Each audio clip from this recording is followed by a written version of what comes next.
The Lord of the Rings trilogy was marked as one of Peter Jackson's first major ventures into the global film arena. The films captured the attention of viewers all around the world when they were released in the early 2000s, earning about $3 billion at the box office and taking home several prizes. And it was the acute attention to detail in the production and creation of Middle-earth, that meticulous world building, that played a pivotal role in the success of the franchise.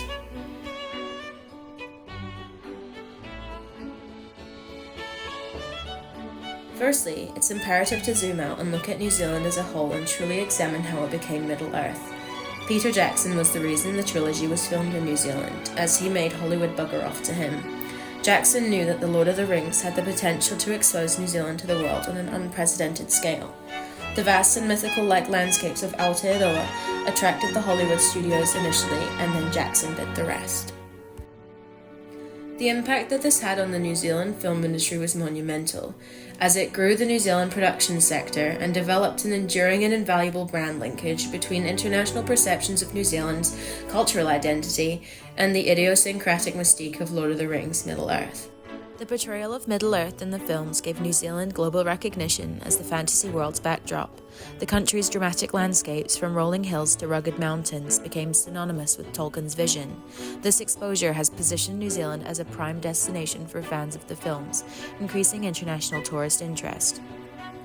The main text referred to in this essay will be Alfio Leota's 2012 work, Touring the Screen, Tourism and New Zealand Film Geographies, in which he says, "The histories of cinema and tourism are deeply interconnected, since both these cultural activities provide different but overlapping answers to the modern desire for temporal and spatial mobility." He goes on to say, "The production of The Lord of the Rings, which associated the country with adventure and otherworldly scenery over a period of 3 years, has been a serendipitous development for New Zealand's tourist authorities." The New Zealand government saw the scale on which Lord of the Rings could be successful and took full advantage of this. They started advertising New Zealand as Middle-earth, which was aided by the pre-existing 100% Pure New Zealand campaign. Tourism New Zealand also converged with the environment of the films. Furthermore, Air New Zealand even created a safety video surrounding the idea of New Zealand as Middle-earth and called themselves the airline to Middle-earth. A specific case study that we can examine is the representation of Hobbiton and the redevelopment of it as a film set/destination. Hobbiton became a symbol of the series after the release of The Lord of the Rings, so it was no surprise when it got permanently rebuilt for the filming of The Hobbit.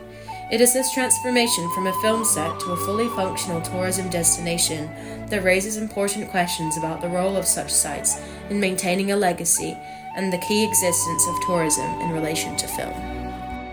Hobbiton was so successful as it was immediately recognizable as a film set and is, as a place, an authentic object of the series. The preservation of it as more than just a film set, but also a destination, is a testament to the importance of location and setting in film.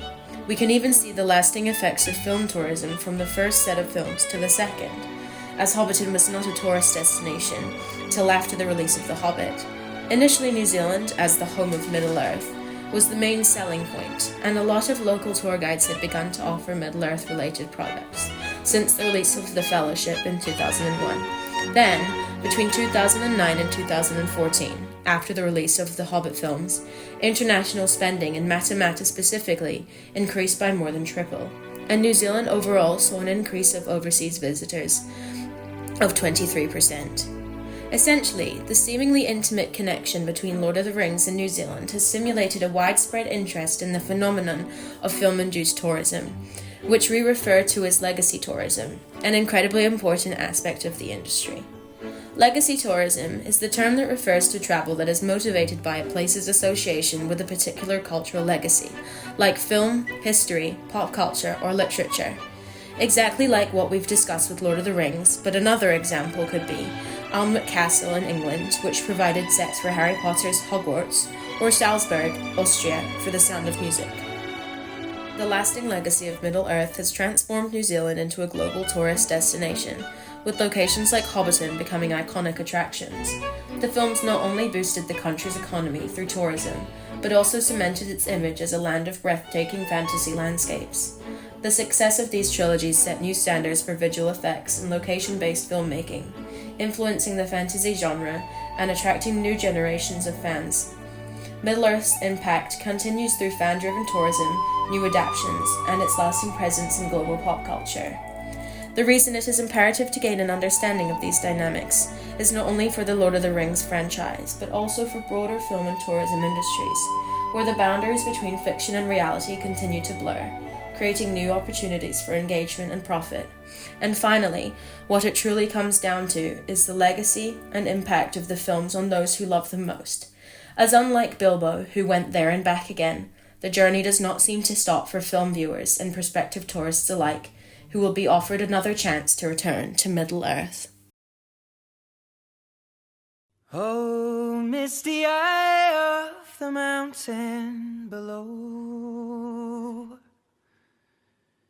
keep careful watch of my brother's souls.